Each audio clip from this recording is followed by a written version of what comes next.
Di tahun 2023 ada teaching factory untuk inisiasi mini hospital, jadi teaching factory gawat darurat ya. Itu satu-satunya di Indonesia. Terus tahun 2022 teaching factory di teknik bangunan kapal. Jadi artinya apa? Kolaborasi antara perguruan tinggi dengan industri yang difasilitasi oleh Dirjen Pendidikan Vokasi waktu itu, yang sekarang Dirjen Pendidikan Tinggi, itu benar-benar sangat-sangat berjalan dengan baik. Oke. Dan itu mutu itu yang kita jaga terus ya Pak Wadhir. Baik Pak Wadhir, mungkin perlu penonton itu tahu tentang program studi yang ada di Poltera. Mungkin bisa di-spill prodinya apa saja Pak Wadhir, dan apa yang dipelajari di prodi itu, dan nanti lulusnya kemana kira-kira gitu. Betul. Kita mulai dari yang jurusan pertama dulu Pak Wadhir.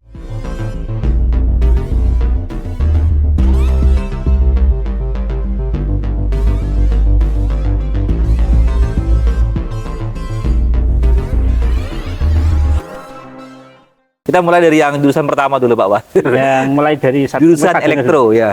Sarjana dulu boleh. Kita punya 3 sarjana ya Pak Wadhir. Kita mulai dari D4 Teknologi Rekayasa Otomasi. Nah ini gimana Pak Wadhir? Kita sepakat jangan pakai frasa D4 ya. Sarjana terapan. Oke, siap. Sarjana terapan Teknologi Rekayasa Otomasi. Oke. Sarjana terapan Teknologi Rekayasa Otomasi. Ini merupakan jurusan yang sangat menarik dan sangat dibutuhkan industri sebenarnya. Tapi kenapa di masyarakat nggak umum? Ya karena apa itu otomasi? Dikira nanti otomatis, kan orang masyarakat itu kan yang taunya otomatis itu lampu otomatis ya. Terus pompa air otomatis. Ngapain kuliah jauh-jauh hanya untuk bikin otomatis? Salah. Menurut survei, pekerjaan di tahun-tahun ke depan itu adalah bidang otomasi. Tanpa pakai tenaga manusia. Sehingga apa? Penguasaan otomasi atau robotika itu sangat-sangat dibutuhkan. Nah, menangkap itu di tahun 2023 Poltera mendirikan Sarjana Terapan Teknologi Rekayasa Otomasi. Arahnya kemana? Ke robotika Mas Taufik. Jadi lulus ketika di Poltera mereka diajari bagaimana proses membuat robot di industri. Sekarang industri itu jarang sudah menggunakan orang. Kayak misalnya air mineral itu kan nutup botol aja udah pakai robot. Robot semua. Perusahaan apapun sekarang sudah pakai robot mobil, semua. Robot semua. Mobil robot semua, betul. Siapa yang orang? Itu butuh tenaga ahli itu. Otomasi. Tidak hanya itu, mereka juga bisa diajarkan namanya kalau pengendalian jarak jauh menggunakan remote control, menggunakan Internet of Things. Jadi rumah dikontrol menggunakan HP, kan sudah umum diajari itu. Sekarang mobil bisa dikontrol menggunakan HP, mereka bisa. Jadi sejauh itu. Lulusannya bagaimana? Industri semua sangat membutuhkan itu. Bahkan ini spill Mas Taufik ya. Di salah satu perusahaan yang kebetulan adik saya itu dia kerja lama di situ menyampaikan ada alumni Poltera, Mas, ada alumni Poltera luar biasa. Kenapa? Jadi perusahaan saya ini perusahaan otomasi, dia perusahaan untuk bikin packaging, botol-botol untuk kemasan ya untuk kosmetik dan sebagainya. Itu perusahaan saya sangat terbantu. Kenapa? Karena biasanya perusahaan beli alat itu mahal, satu gelondongan plus softwarenya. Dengan adanya Malaysia Poltera itu, perusahaan hanya beli alatnya saja, dirakit sendiri, softwarenya yang bikin mahasiswa. Kenapa bisa itu? Karena mereka terbiasa, tugas kuliah pun seperti itu. Ini robotika. Oke. Terus kemudian yang kedua Sarjana Terapan Teknologi Rekayasa Keselamatan. Wah, ini lebih menarik lagi. Atau orang katanya K3. Oke, siap. Gimana apa itu K3? Bahasa kerennya Safety Engineering. Safety Engineering Mas Taufik atau K3 ini di semua perusahaan, tidak hanya perusahaan, di lembaga apapun itu butuh yang namanya safety engineer atau ahli K3. Di Indonesia jurusan K3 sangat terbatas, terutama yang teknik terbatas lagi. K3 itu kan ada K3 umum. Ya. K3 umum itu ada yang kesehatan, kesehatan masyarakat. Ada K3 engineering. K3 engineering sangat terbatas. Salah satunya di Poltera ini. Makanya ketika Polter pertama kali dibuka tahun kemarin, itu mahasiswanya sudah luar biasa peminatnya. Terus yang kedua, spesifikasi dari K3 sini kita arahkan K3 di bidang oil and gas, bidang marine. Kenapa? Kita tahu Mas Taufik, di Poltera di belakang kita itu banyak sekali operator oil and gas, ada SML, ada di sebelah sana ada Medco, sebelah timur ada Kangean, di sebelah utara ada Petronas. Artinya itu potensi. Dan kita punya hubungan yang erat dan aktif dengan perusahaan-perusahaan itu. Bahkan insya Allah bulan depan kita ada kuliah tamu dari salah satu itu. Nah, artinya apa? K3 itu seksi, sangat seksi, sangat-sangat seksi. Jadi tadi robotika, ini K3. Dan perusahaan juga membutuhkan sangat membutuhkan, ini, Pak, sangat membutuhkan. Karena mandatori atau kewajiban perusahaan itu harus memiliki tim K3. Oke, baik. Karena supply-nya sedikit, demand-nya banyak, apa yang terjadi? Akan terserap semuanya. Terserap semua. Oke, baik. Baik, kita yang ketiga, sarjana terapan promosi kesehatan. Wah, ini juga menarik. Kita tahu. Ini banyak orang belum kenal loh, Pak. Belum kenal ya. Promosi kesehatan. Apa itu Promkes? Kesehatan kalau dipromosikan, kan sudah bisa sendiri ya. Masa disuruh, ayo hidup sehat, nggak perlu. Ternyata nggak sesederhana itu. Mas Taufik, kita tahu semua arah kebijakan Presiden kita sekarang, Pak Prabowo bersama Pak Wapres bersama tim Kementerian Rahbud sekarang ini, itu salah satu arah kebijakannya adalah bidang kesehatan. Kesehatan. Melanjutkan yang tahun kemarin, stunting. Bagaimana mengurangi stunting? Bahkan tidak hanya mengurangi, bagaimana stunting itu bisa dihilangkan. Salah satu programnya adalah dengan makan siang sehat, makan bergizi, makan bergizi gratis ini. Itu salah satu programnya. Salah satu, Mas. Yang lain apa? Bagaimana mempromosikan kesehatan itu? Akan dibutuhkan banyak sekali penyuluh-penyuluh kesehatan. Akan dibutuhkan banyak sekali tim kesehatan.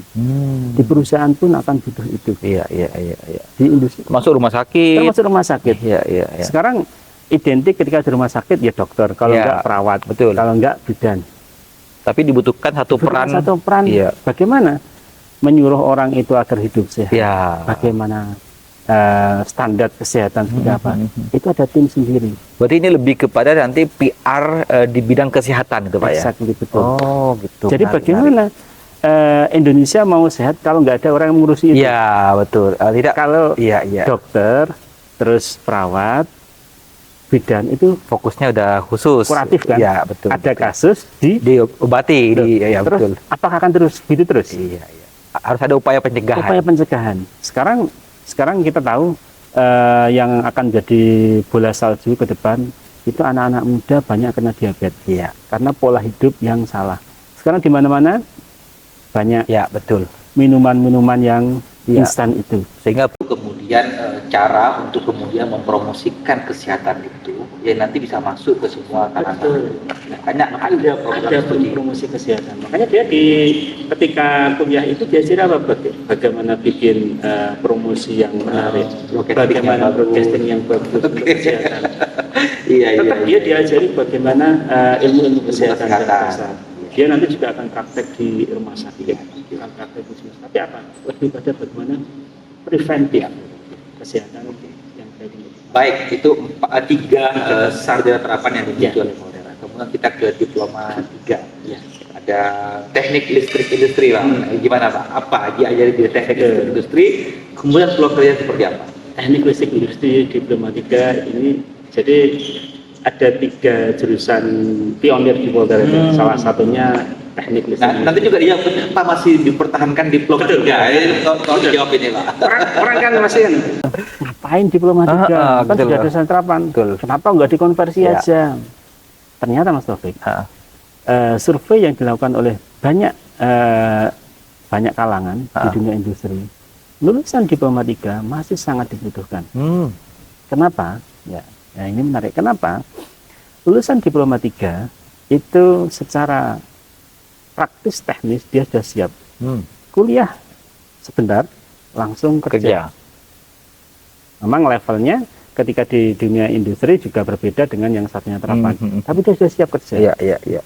Balik lagi ke teknik listrik industri. Namanya aja listrik industri. Mesti bayangan orang, aduh ini jadi tukang listrik. Tukang listrik ini benerin kipas ini, benerin pompa air. Ngapain sekolah ya? Iya, Pak. Salah, Mas. Di teknik listrik industri itu diarahkan ke bagaimana mahasiswa bisa mengelola, bisa merawat dan merancang distribusi jaringan listrik menengah. Jadi distribusi listrik yang dari PLN itu yang tegangan tinggi, terus ada tegangan menengah, terus ke distribusi ke rumah-rumah itu. Mereka diajari itu. Itu nggak sesederhana itu ternyata. Itu ada kontrolnya. Iya. Bagaimana ngatur untuk agar tegangan itu dia bisa seimbang dan sebagainya. Itu semua diajarkan. Apakah dibutuhkan? Sangat dibutuhkan. Iya. Bahkan lulusan teknik listrik industri ini, Mas, di beberapa tahun terakhir ini, lulusannya itu sebelum wisuda sudah diterima di industri. Bahkan, Mas Taufik, di tahun kemarin ini ada lulusan belum lulus, masih semester 5. Itu sudah diterima kerja di salah satu perusahaan. Nah, terus gimana tuh penyelesaian tugas akhirnya, Pak? Ini menarik. Bagaimana, Pak? Belum lulus sudah diterima kerja. Mas Taufik, sekarang dengan adanya Merdeka Belajar, dengan adanya rekognisi, maka mahasiswa itu dengan leluasa bisa kita rekognisikan. Gimana tuh maksudnya, Pak? Ini itu gimana tuh, Pak? Jadi gini, ketika mahasiswa semester 5 sebenarnya secara perkuliahan kompetensi dia sudah selesai, karena dia sudah kerja praktek. Ketika sudah kerja praktek, dinilai oleh industri ternyata kok bagus, maka mahasiswa tersebut kan direkrut. Pak Jurnya nyampaikan ke saya, bagaimana Pak? Maka direkognisi. TA-nya bagaimana? Pekerjaannya dia nanti dibuat TA. Jadi pekerjaan yang dilakukan sehari-hari itu menjadi tugas akhirnya dia. Menarik. Jadi artinya apa? Mahasiswa ketika kuliah semester 1 sampai semester 4, mereka itu sudah dibekal dengan kompetensi yang siap digunakan di industri. Ketika semester 5 dan 6, mereka siap untuk mengaplikasikan melalui satu program magang itu, untuk training. Ternyata ketika magang sudah banyak yang tertarik. Sudah. Artinya nanti TA-nya itu by online ya Pak, dengan dosennya? Konsultasinya online. Nanti tinggal datang sidang saja. Betul. Setelah itu misalnya dinyatakan lulus dan tinggal wisuda aja. Menarik. Dan dia sudah kerja di industri. Gajinya sudah UMR, Mas. Iya, udah digaji dan dia masih aktif kuliah. Dan masih bisa nanti wisuda tepat waktu. Baik, kita lanjut ke program studi kedua, Pak. Ada teknik mesin alat berat. Nah, gimana tuh, Pak? Alat berat, ya orang sudah bikinnya pasti eskavator dan segala macamnya. Ini program studi yang sangat luar biasa, karena beberapa tahun terakhir ini industri pertambangan lagi bergeliat, lagi naik daun, Pak. Tidak hanya di Indonesia, di seluruh dunia lagi naik daun, sehingga apa?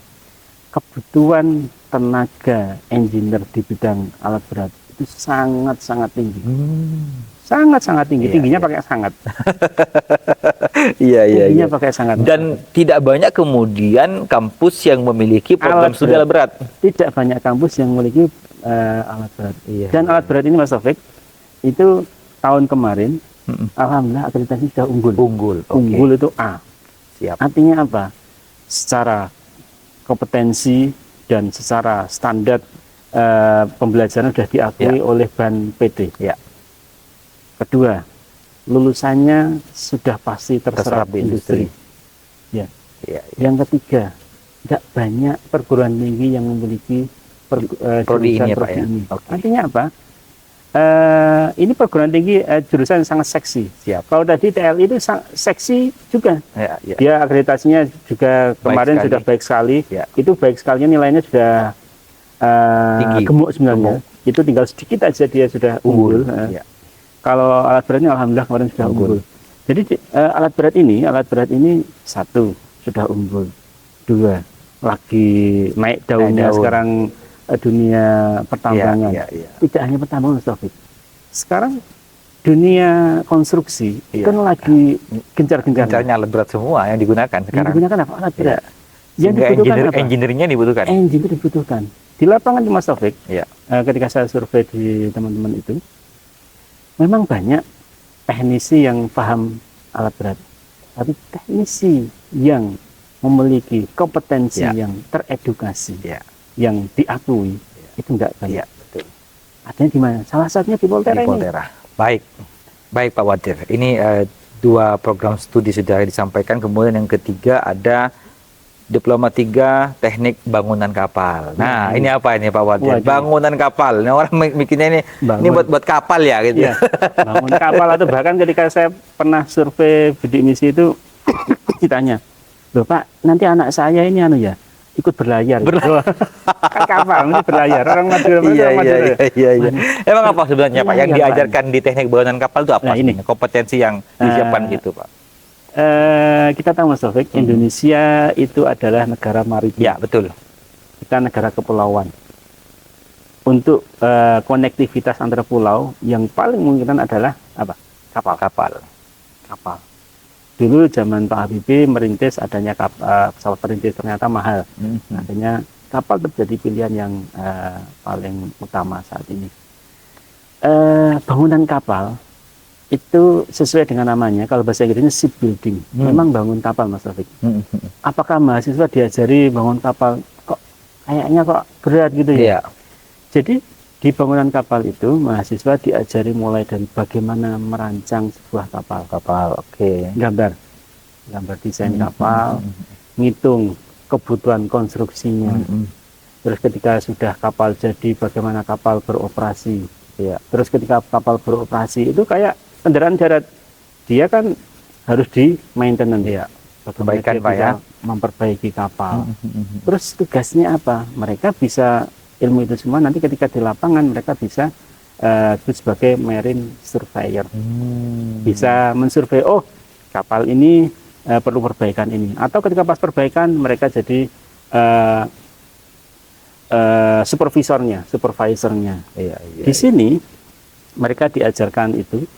Terus ada di bidang pengelasannya, apakah jadi tukang ngelas? Bukan, memang diajari ngelas tapi bukan jadi tukang ngelas, tapi sebagai welding supervisor.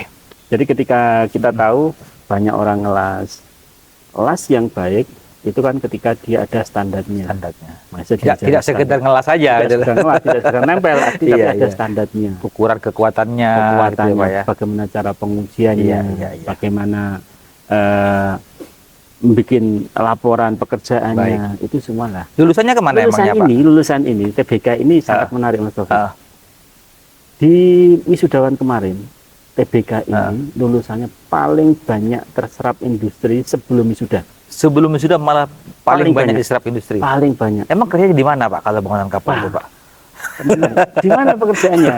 Karena orang berpikirnya takutnya di mana di industrinya kan memang nggak umum ya. Industrinya ya pasti di galangan kapal. Nama galangan pun itu kan juga masih ambigu ya. Kalau di orang Madura, Jawa, galangan itu yang jualan itu ya.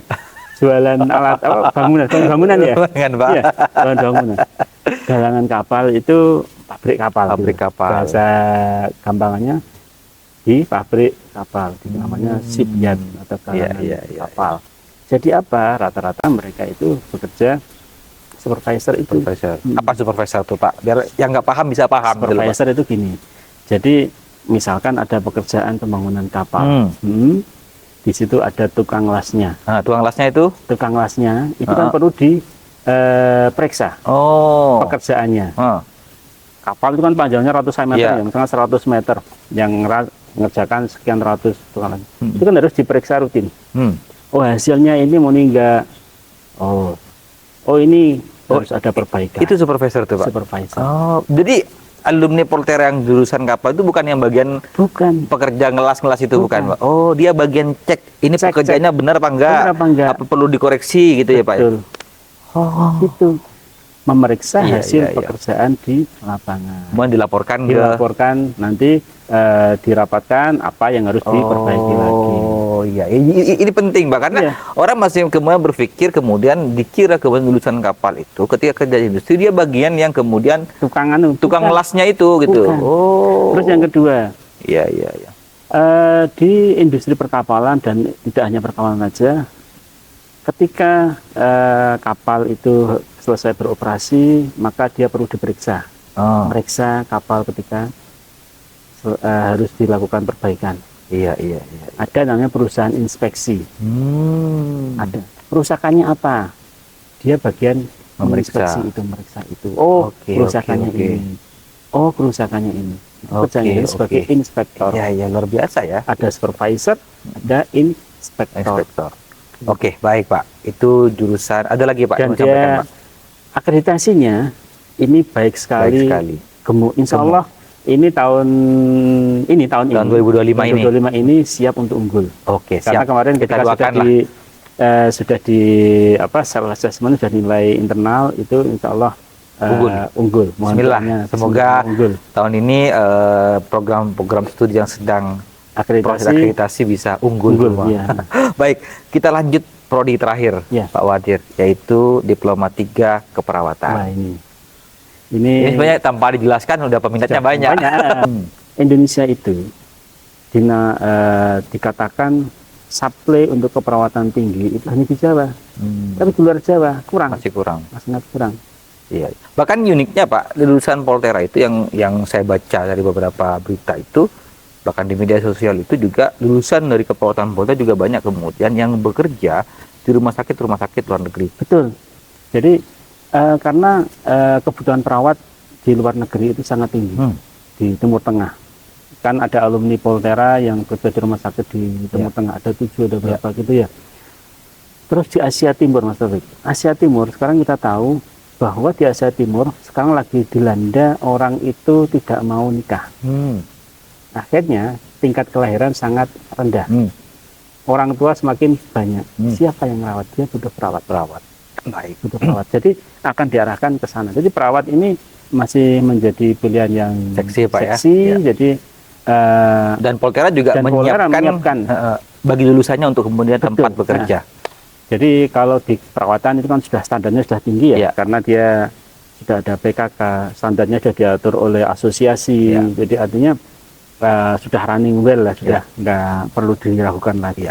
Jadi artinya semua prodi yang di Poltera, baik itu yang teknik untuk sarjana terapan, teknik yang tadi promkes yang sarjana terapan, terus teknik yang diploma 3, keperawatan diploma 3, itu semua dalam pengelolaan yang namanya di sini ada namanya SPMI, standar pengelolaan mutu untuk internal, di bawah pengelolaan PPMPP, itu benar-benar kita kelola standarnya dengan kurikulum yang sangat-sangat rigid. Tahun ini Mas Taufik, ini sesuai dengan amanah dari kementerian, kita sudah mentransformasi kurikulum di Poltera yang adaptif, yang sesuai dengan kebutuhan industri, sehingga apa? Goalnya adalah mahasiswa. Baik. Jadi apapun pengelolaan di sini, goalnya adalah mahasiswa. Jadi jangan ragu, Bapak Ibu semua, adik-adik calon mahasiswa untuk bergabung di Poltera, karena di sini 1 perguruan tinggi negeri, 2 vokasi dengan akademik itu sudah tidak ada pembedaan sama sekali. Baik.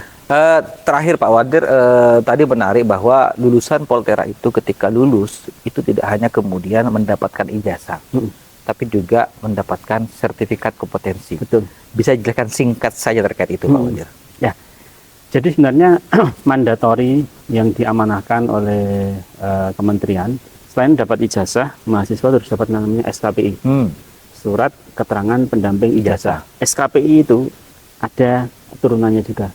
SKPI itu yang menunjukkan kompetensi yang dimiliki oleh mahasiswa tersebut.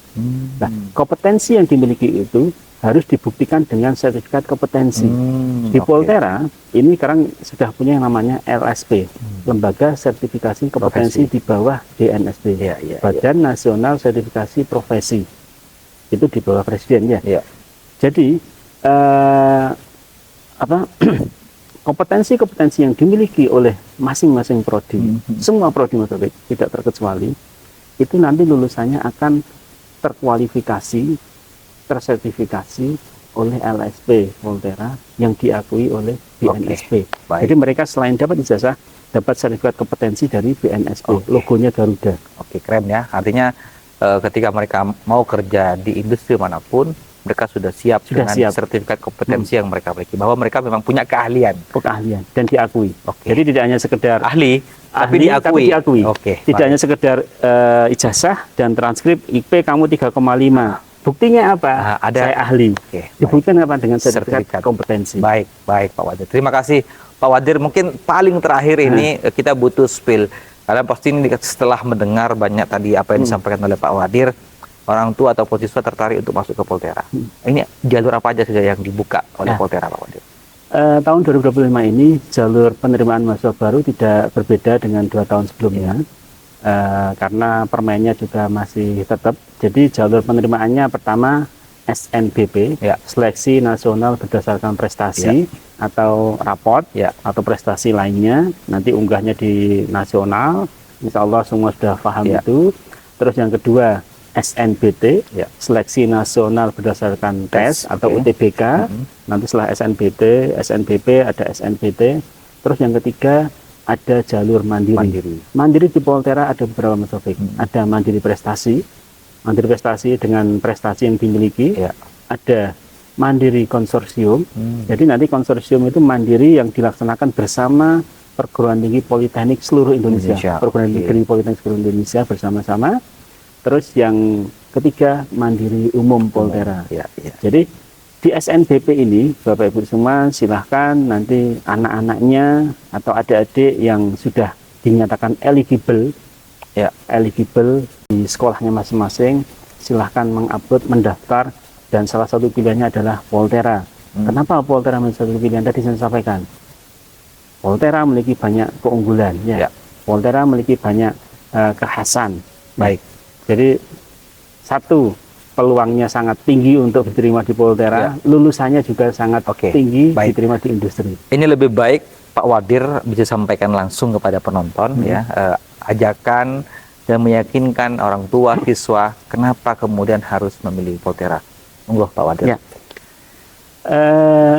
Bapak Ibu, adik-adik calon mahasiswa, Volterra merupakan salah satu perguruan tinggi negeri yang ada di Indonesia dan satu-satunya perguruan tinggi vokasi yang ada di Pulau Madura. Jadi